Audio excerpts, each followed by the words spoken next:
ట్రైన్లో పోయినప్పుడు ఏమైంది? ఎందుకు భయం అవుతుంది? ట్రైన్ పోతుందేమో అని. మళ్ళీ జల్దీ జల్దీ ఎక్కాలి. ఎక్కరాకపోయా ఓ ఎట్లా వస్తుంది రైలు ఈయన ఇట్లా మంది ఎట్లా ఉడికేస్తారు అనుకున్నాం మరకుండా. మరి కాశీకి ఎట్లా పోయొచ్చినావు? ఏ పోయినా అంటే బిడ్డ నన్ను మొదలెక్కిత్తున్నారు. నన్ను మొదలు లోపల పొమ్మను ఇవాళ ఇంటికి బ్యాగు వీళ్ళ అని చదువుతా. మరి దిగేటప్పుడు మందిని చూస్తేనే భయం అవు నాకు. సంకలకు వేసుకొని ఉడికేస్తా. మరి అది లోతు ఉంటుంది కదమ్మా కింద.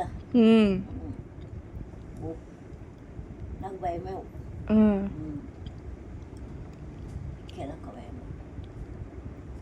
ఎక్కినాక ఎక్కినాక వాళ్ళు అందరు ఎక్కినాక నాకు జర సలవాడు.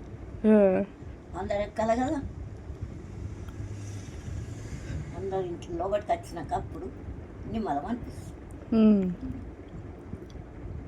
మా మంది అంతా రావాలి. ఇప్పుడు ఎక్కడే లేదా? బస్సు నేను బస్సు లేదు. ఎప్పుడన్నా తోలుకపోతేనే కారు లేకుండా లేదు.